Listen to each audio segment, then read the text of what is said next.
kemudian orang yang merayakan Isra Mi'raj, lalu kemudian dia tidak sholat, maka justru dia tidak tahu hakikat dari Isra Mi'raj. Perjalanan Isra Mi'raj itu salah satu tujuan utamanya adalah menjemput wahyu salat. Iya. Kemudian sholat ini menjadi tameng bagi kita untuk tidak sebagaimana pernah kita sebutkan, untuk tidak bertekuk lutut di hadapan syahwat kita. Betul, Ustaz. Fakhalafa min ba'dihim khalfun adha'us salah wattaba'us syahwat.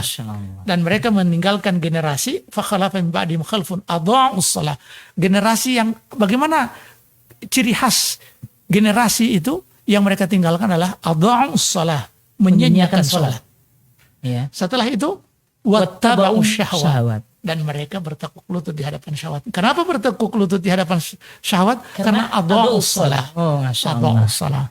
Maka perlu yang menjadi keinginan orang yang telah meninggal ini, walau hanya sholat 2 rakaat, menjadi sesuatu yang selalu berada di pelupuk mata kita.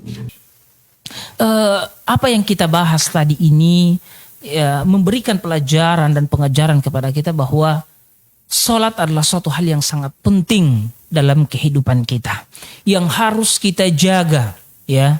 Bahkan dalam sebuah hadis ya Rasulullah Shallallahu Alaihi Wasallam sempat atau pernah menyampaikan kepada kita bahwa Allah Subhanahu Wa Taala jaminkan surga bagi mereka yang menjaga salat mereka, yang menjaga salat mereka. Bahkan dalam hadis itu dikatakan salat sunnah pun dijaga, Allah Subhanahu Wa Taala akan jaminkan surga bagi mereka. Makanya tidak ada ruginya untuk menjaga salat ini, Ustaz. Justru kalau tidak salat rugi besar. Betul, Ustaz.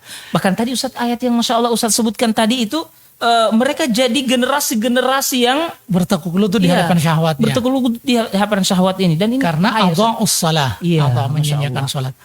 Selanjutnya masalah salat ini, Ustaz, memang mengajak keluarga untuk melaksanakan salat ini perkara yang berat. Dan Allah tahu itu. Oleh karena itu Allah ingatkan dalam Al-Quran, wa'mur ahlaka bis salah. Kemudian wastabir 'alaiha. Ajak keluargamu untuk melaksanakan sholat dan bersabarlah di atasnya. Memang pekerjaan berat. Yang berikut, ini masih keutamaan sholat. Ustaz. Kita lihat untuk sholat subuh saja. Ustaz. Sebelumnya kalau sholat subuh yang fardunya kita sudah tahu bersama. Untuk sunnahnya saja 2 rakaat al-fajri, 2 rakaat sebelum sholat subuh. Betul, Ustaz. Atau 2 rakaat atau qabliyah subuh, khairun minad dunya wa ma fiha. Masya Allah. Lebih baik dari dunia dan segala isinya.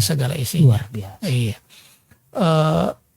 Sholat itu kalau kita jadikan sebagai kebutuhan, maka kita akan sampai kepada titik bahwa sholat ini adalah gizi ruhiyah kita.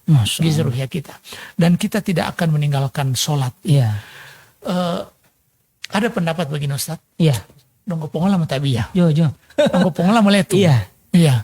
Sering kita dengar ini, Ustaz, bahwa kita ini sudah tembus pandang. Betul. Kita ini sudah sampai ke tingkat, kalau bahasa sufia, yang gulat sufia yang gulat yang kita maksudkan. Betul, yang ekstrim, bahwa taskutu anhu takalif.